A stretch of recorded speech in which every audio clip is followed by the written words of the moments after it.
கண்ணியத்திற்குரிய அல்லாஹ்வின் நல்லடியார்களே, ஆதம் அலைஹிஸ்ஸலாம் அவர்களிலிருந்து கியாமத் நாள் வரை நடக்கப் போகிற ஒரே ஒரு வணக்கம்.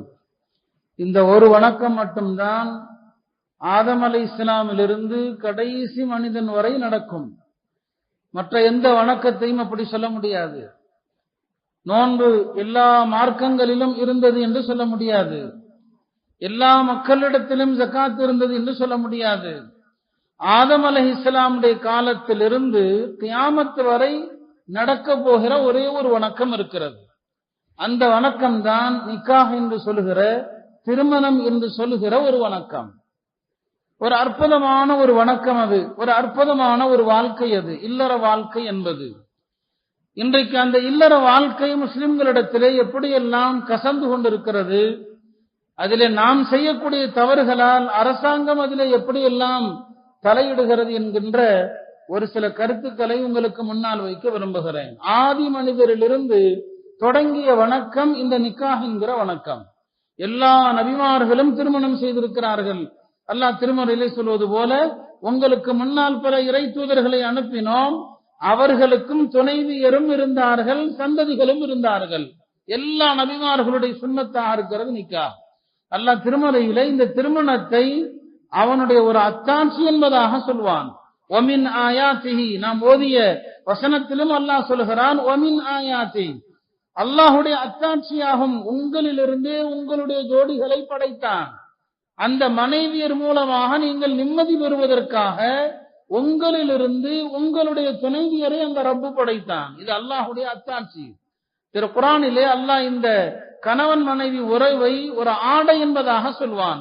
ஹுன்ன லிபாசுல் லக்கும், அவர்கள் உங்களுக்கும் நீங்கள் அவர்களுக்கும் ஆடை என்பதாக அல்லாஹ் சொல்லி காட்டுவான். அவ்வளவு அற்புதமான ஒரு உறவு இந்த இல்லற வாழ்க்கை என்பது. அதனால்தான் ஷைத்தானுக்கு மிகவும் பிடித்தமானது என்னவென்று சொன்னால், இந்த இல்லற வாழ்க்கையில ஈடுபடுகிற மக்களை பிரிப்பது. அதுதான் ஷைத்தானுக்கு மிக மிக விருப்பமானது. ஹதீஸிலே இப்படி வருகிறது, ஷைத்தான் தன்னுடைய சிம்மாசனத்தை கடலிலே அமைத்திருக்கிறான்.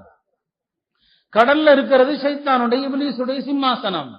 தன்னுடைய எல்லா படைகளையும் அவன் உலகத்திலே அனுப்பி வைக்கிறான். காலையில போய் மக்களை போய் வழிகெடுத்துட்டு வாங்க, எல்லாம் காலையில பறந்து போய் வர்றாங்க. இரவு நேரத்தில் வருவார்கள் இப்லீஸ் இடத்திலே. எல்லாரிடத்திலையும் கேட்பான் ஷைத்தான், நீங்கள் என்ன செய்தீர்கள் என்று. ஒவ்வொருவரும் சொல்வார்கள், நான் இன்னார் தொலை போனவரை கெடுத்துட்டேன், இன்னார் நோன்பு வைக்க போனார் அவரை கெடுத்துட்டேன். இது எல்லாத்துக்கும் ஷைத்தான் என்ன பதில் சொல்லுவான் தெரியுமா?